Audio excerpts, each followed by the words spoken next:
Hi, assalamu alaikum. Salam, peace. This is me, Nusayba. Warda Fuwaha. I know it's been such a long time. I did not do a video. It's because I have been extremely busy with my new job, and probably those who follow me know what I actually do or where I work for. But for those who don't know, I work with a refugee resettlement agency here in Atlanta. And I assist with refugee cases, especially in social services. So that's why I've just been really busy. I haven't forgot about anyone. I reply to most of your messages through the inbox or Skype or through Facebook. So if I missed your message, just let me know, and I'll go back and read it and send you my reply. But how's everyone? I just want to say happy holidays, Merry Christmas, happy Hanukkah. I know Hanukkah has passed about a month ago, if I'm not mistaken. And Kwanzaa was just right after Christmas. And then you have New Year's is coming, which is, what is today? The 28th? And today is the 28th. So New Year's is like in a couple of days. Wednesday is the new year, so Wednesday would be January 1st, 2014. So Happy New Year, everyone. Just to make this video really short, I'm not going to make it really long, but I want to answer some of your questions because I told you to send me in the inbox of what you want me to talk about. So how about we do it this way? I'm going to start with the most difficult or sensitive topics, and then we can talk about, like, more fun, kind of funny topics. So one of the questions, very serious topic someone asked me, was Luqman El-Tijani. He asked me to talk about FGM. FGM stands for female genital mutilation, which means that in Arabic was called tahur, and it's performed on girls at a certain very, very, very young age, and in which the clitoris, a female, very sensitive sexual part of the female, is being cut, in which it has a nerve inside, and the clitoris is very important because the female, she feels that sexual arousal is one of the most important sexual parts of the female reproductive system. So basically, when it's like cut, the female, if she later gets married or has some kind of sexual relation, she doesn't feel any sexual, what do you call it, a feedback, with the man. I don't know how to really explain this because unless I have been circumcised, circumcision. But to have emotion and feeling sexually, she won't really feel it. The second problem with FGM is when she comes and delivers, a child, for the doctor to actually, deliver the child, he'll have some kind of difficulty because you're actually mutilating a part of a body, and there's two types in which it is cut with a razor, and the other second type is sewed in with a needle and a very heavy thread. The reason for this actually is for the female not to go and have sexual relations. That's what I got this info, just asking, people, well, why they do this, why they do this? This is what the answer I get. Actually, I did my research, and this was coming from a long time ago. It's not part of religion. It's part of a ritual that was done by the pharaohs a long time ago, like centuries way back, in Upper Nile, Egypt. The pharaohs don't want their women, their princes, to go out and have other sexual relations or to run away with the man, so they know the most part of the body in which the female knows where her sexual desire is in the clitoris, and that's why the clitoris is being cut. If you would like if you'd like to add more info about what I'm talking about, please correct me. If there's because I'm learning every day. If there's any information about the female genital mutilation, which is called a tahur, in English would be circumcision. Please put it in the information. But it's very wrong. It's inhumane. It's a crime. Unfortunately, in some families, they don't think they think it's okay. They think it's some kind of protection. But from what my witness in the communities here in America is, the woman will never know her sexual desire. Will never know. Even if she, let's say she got married and she divorced and she married another man, or she will never know. She will never be fulfilled. She will never know her sexual desire. But the girl who's not circumcised, she knows it. You know, she knows her sexual desire. She don't need to go and have other sexual relationship with other partners to know, oh, this is the feeling that I get, you know. So, in having multiple sexual partners also is a problem for girls who are circumcised, because you can spread AIDS, you know, you can spread a disease, sleeping with this, sleeping with that, sleeping with that, until you get your sexual desire. I'm not saying if you're circumcised, that's what you do. No, I'm just saying, I mean, I imagine what if I'm, you know, put myself in a girl who is circumcised, she will never know her sexual desire. And that's the point. That's why, you know, families do it. Some fathers or some husbands, they, you know, demand that a woman, when they come and marry her, that they, you know, they prefer that a girl, you know, or a woman is circumcised, so he knows, okay, she's not gonna go have sexual relation with another man, because, but in reality, that's incorrect, because she'll never have even sexual relation with her own husband. He too, when he, you know, has sex with her, there's no feedback from the woman. A man is human too. A man is not a machine when he has sex. You know, a man is human.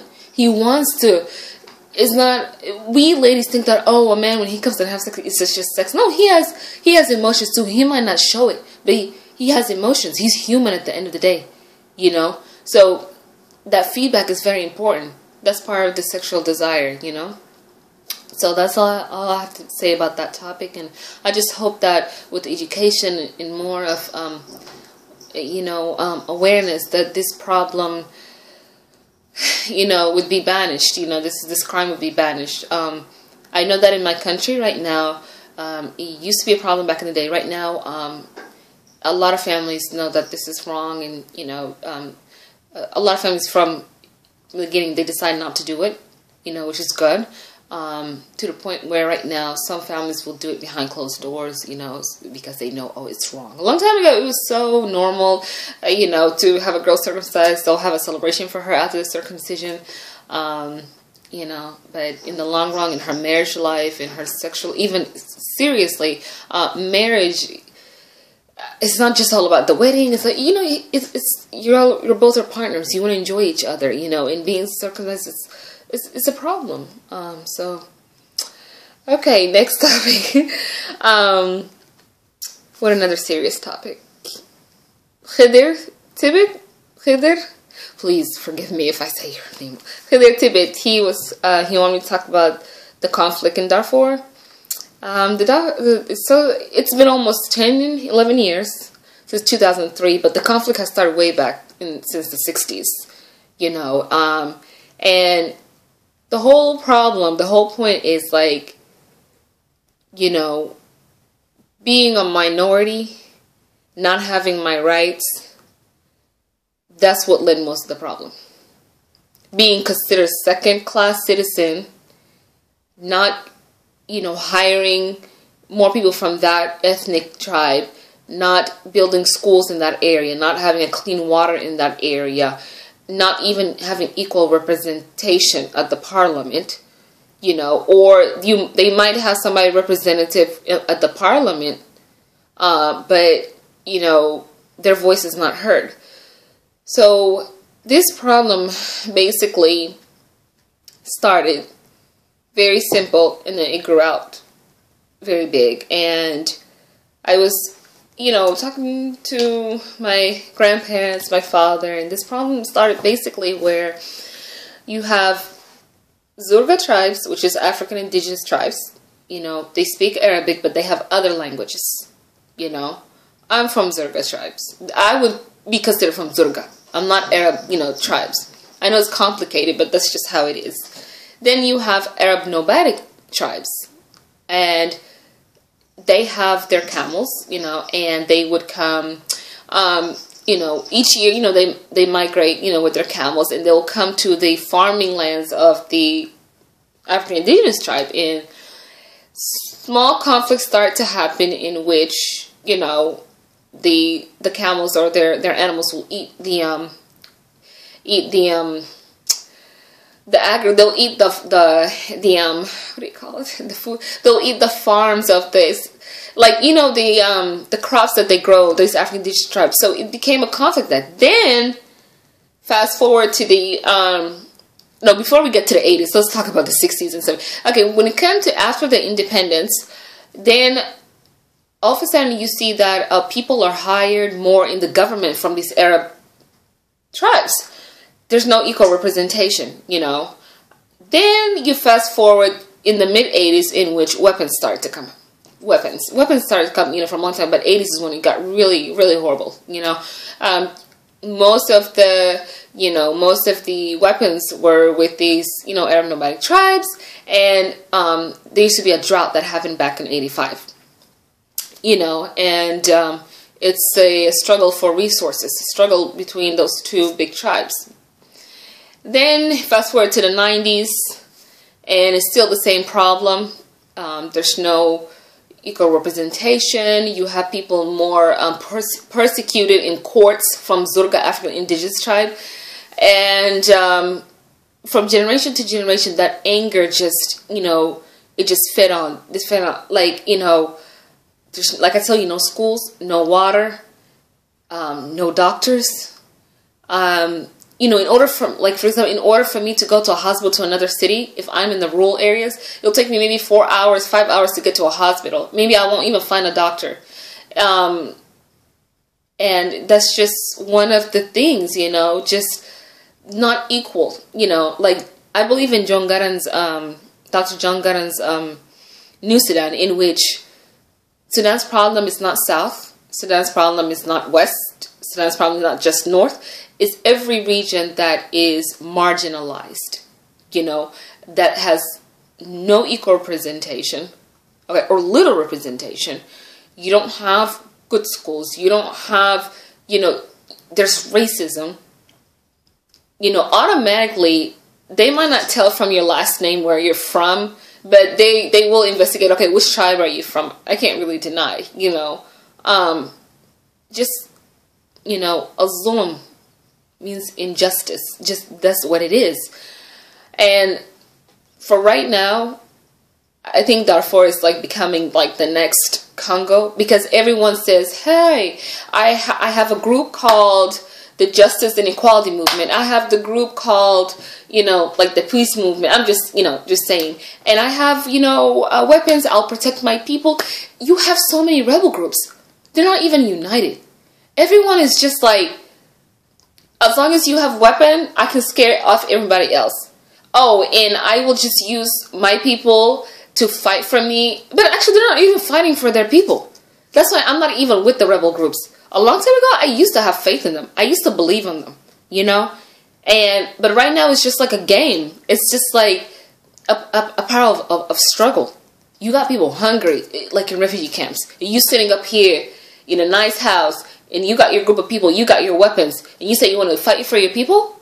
Where is the fighting? And at the end of the day, those rebel group leaders, all they want is a place in the government. They want a job. They want some kind of mansab, okay? They want some kind of, you know, compensation. If you're a fighter, you don't wait for a compensation. Mandela did not go to jail to be like, oh, you know, I'll fight for my people right now. Mandela did not even say that. They didn't even do that. He didn't even do that. He didn't go to jail for 27 years and sit in the jail and say, oh, I'm going to fight for my people. Later on, they'll compensate me. Oh, I'll get a reward for it. No, he did it because of here, from his heart. You know what I'm saying? Martin Luther King didn't just sit there, you know what I'm saying, and say, oh, I'm going to get compensated. I want to get compensated. Malcolm X didn't just say, okay, I'm going to fight for my people, this and this and that. I'll do all the good, and then later I want to deal with the government. I want a compensation. That's not how it works. Because when you compensate with your enemy, believe me, your enemy doesn't want you to go back and fight for your people. So what you're gonna do, when it comes to the peace talk deal, you're gonna get the compensation. You're gonna stop fighting for your people, and guess what? You're gonna go kill off the other rebel group because there's a competition.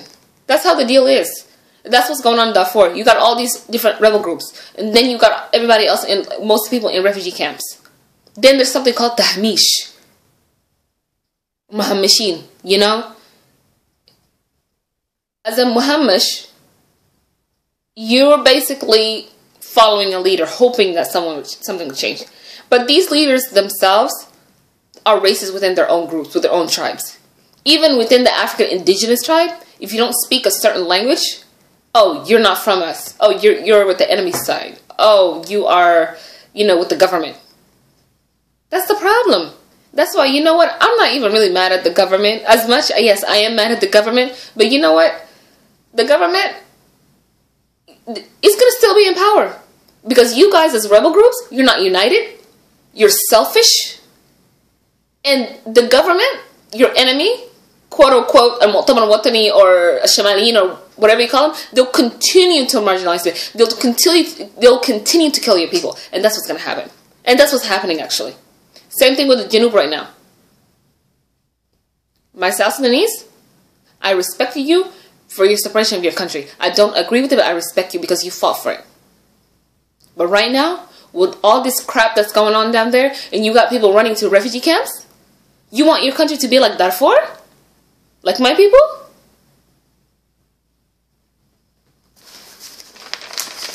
Next topic. Okay. McDavid Al-Had Jr., he said a comment. He was thanking me for, just replying to his messages. He said, "Ashab yurid," and he put some dots. Means, what does the society want? I think, all society just wants istighrar, stability, whether economically, like I said in my previous video, if you have 3 things in a qaryah, in a village, believe me, I don't think war will start. If you have clean water, good schools, and easy access to hospitals, trust me, nobody's going to pick up a weapon and go around fighting. If you got clean water, that means you're healthy. Right now, there's a problem in South Darfur. There's no clean water, and that's why most of the cases, most people have thyroid. Thyroid, which controls the hormones of the body. I mean, serious, it's a huge problem. If you have clean water, that means you can farm, right? You can produce food. You can sell it in the market. It's more economic. You have more cash and more money flow in, economic stability and exchange and businesses. But if you have no water running in your village, you have no schools, you got all these youth sitting around, and they're going to go join the rebel groups. You have the girls, there's no school in which, they have 2 choices that's going to happen in their life. Either they get married at an early age, or they just sit and they help their moms, they help, raise the other children in the family and go collect wood fire. That's what's happening if you don't have a good school system or any school. Actually, there's some places that don't even have school. They have school up to just the 4th grade level. Especially in the west, Genital, some of the schools like around Genital, which is like west of Darfur, it kind of close borders with Chad. So, and then if you don't have like a hospital, like, for God's sake, a woman has a baby, a child, she wants to deliver a baby. Does she have to wait so many hours for a doctor to come? I mean, that's الشعب يريد العدل، الشعب يريد الاستقرار. And just justice, stability, just, equal access to services. How about that? Equal access to services. Okay. Okay, we're gonna come to.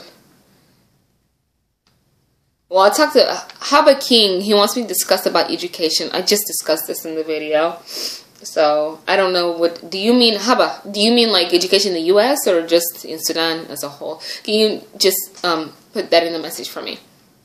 Suhame, She want me to address the issue about migration to another. How is it to migrate to another country, and how does it affect someone? You know, I think it just to address Suha's question, I think it just depends on the person, their circumstance. But the most difficult thing, of course, is going to be language barrier. If you don't know the language, for example, what if I went to France? I don't know any French. I just know bonjour, comment ça va, ça va, je m'appelle Seba, ça va bien. That's all I know. Au revoir. That's all I know. But I don't know how to say, you know, which bus number should I take? You know, what if I'm lost in the street? You know, I need a job, you know. And the most difficult jobs, especially here in America, are given to those who don't know English. That's why I say, like, education is very important, which goes back to Haba King's question. Is education doesn't mean like math, science, you know. Also, I think language is very important. It's part of education. So I think knowing the language, once you migrate to a country, you know, little by little, once you know a language, your life will get better. You can get a better job. You can move to a better place. You can communicate better. Yeah, so.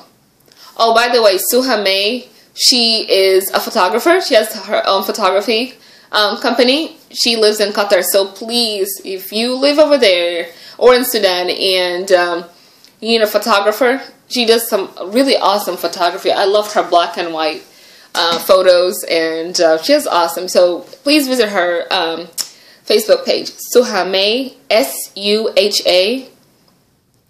That's a separate word, and then you write May, M-A-E, Suha May. Alright, Wadan Inao, he made a comment about not giving up, fighting for others' rights every day. So thank you for your comment of that.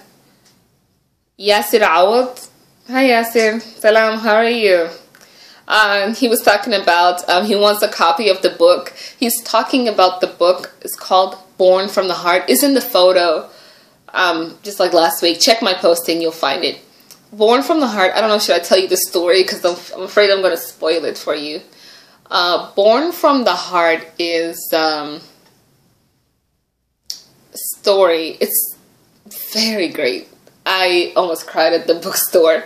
Born from the Heart. You're born from someone's heart, giving love, even though someone is not born from the, you know, uterus, you know, or the womb of the mother. But the child is born from the heart of the woman. She loved him, although like he wasn't her child. That's what it's about. Born from the heart. So it's about adoption, raising a child who's not yours, and. Okay, let's get to the fun topics. Jenga Muhammad Mahmoud. Jenga? Hi, how are you? You wanted me to say my favorite games in the USA? My favorite games. So favorite game to watch is the MMA fighting. MMA, mixed martial arts, jiu-jitsu, karate. That's what I like to watch. Sometimes I would love to watch, you know, Chelsea and Manchester, you know, game. A soccer game or a football game. But for me, a favorite game to play would be tennis. Tennis is my favorite game, and I was very good with it in high school. Alright. Ball, Neatach, Ball? Hi. You wanted me to sing a Christmas song? I remember in elementary school, they always sing Christmas songs, but I didn't really memorize them. I just went along with the tune. I just went along with the tune. Okay, let's see. Did I cover everyone? There were so many questions inside the inbox, and let's see. Ismail Mustafa. Salam, كيف تمام? He actually inboxed me. He's like, hey, where's the video that you said about a week ago that you're going to put on? So thank you for, you know, reminding me to put this video up. So say salam to your family, and I hope it's all well in Darfur. Alright. Kowacho Elijah? Yeah, I just spoke about last week. He's in Juba, and so please pray for his family. with the conflict that's going on right now in Juba, even to evacuate. I don't know if some families will be able to evacuate that easily. Even for those who are U.S. citizens over there, I have friends who went there for the Christmas holiday like about 2-3 weeks ago, and right now they're stuck, you know. So just pray that, you know, evacuation would be easy for those who are in Junuba Sudan, South Sudan, please. I want to give a shout out to Natasha Malith. Congratulations for having a baby girl. I'm so happy. I'm so happy. I'll call you. I'll call you. I'm so happy for you. And Mawiya, congratulations on getting married. Dr. Mawiya. He got married. Just, actually the wedding party is yesterday, but he got married like last month. So congratulations. I want to say congratulations to Sila from winning Miss Guinea USA. I'm so happy for you. You represent, you know, you represent Africa, and I'm so happy for you. You're a smart girl. You're hardworking, and just keep on going. Okay, so you know, call me. Okay. Naji, N-A-G-I. His name is Naji. N-A-G-I. He is, I fell in love with his photos from us. He's a photographer in Sudan. I fell in love with his photos. He had this photo of, I don't know where the woman is from. Is it Nuba Mountain or Darfur? I wasn't sure. It was a photo. Naji, please, if you find this video, let me know where he took the photo, okay? It was a woman carrying a child. It's one of my cover photos. And wow, she had like a really beautiful smile. Very beautiful smile. Very beautiful. He has another photo in which a young girl, Sudanese girl, she's sitting in the classroom. It's like a black and white picture. She turned around. She has this very strong look in her eyes. Like I even wrote about it in my blog, you know. So yeah. Okay. Sorry, I don't know why. Hope the lighting is just okay. Who else? Rahim Daria. Yeah, thank you so much for your comments. Appreciate it. And thanks for reminding about the video too. So yeah.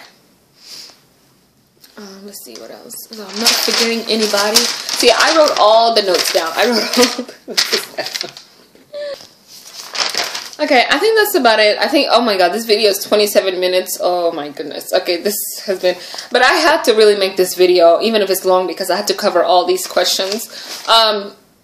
Please, okay, for those who ask me about beauty, makeup, skincare, hair, I will make a separate video, but I will only make it visible to ladies. So please, ladies, if you want me to make a video about makeup, or what do I use, how I do my hair, or how to take care of the skin, inbox me your email. And so when I make the YouTube video, when it says who I want, so I control who can see my videos, I will put your name or your email. So please, fellas, guys, please do not, you know, if you're not a female, please do not put your email to watch my videos about makeup and hair, okay? So just be honest, okay?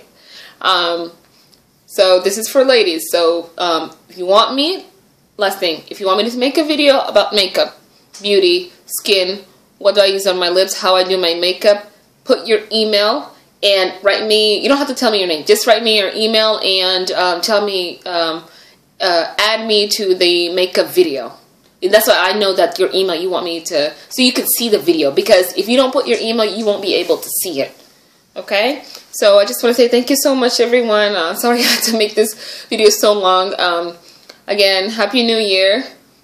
And as for me, I'm going to just be at home, just spending New Year's with my family. And that's about it. And I really just pray and hope for a better year. I hope there'll be, you know, peace in the Middle, you know, in the Middle East. Oh, that's gonna be rough. In Africa, in Burma, Myanmar, Thailand, even Southeast Asia, all over the world, you know.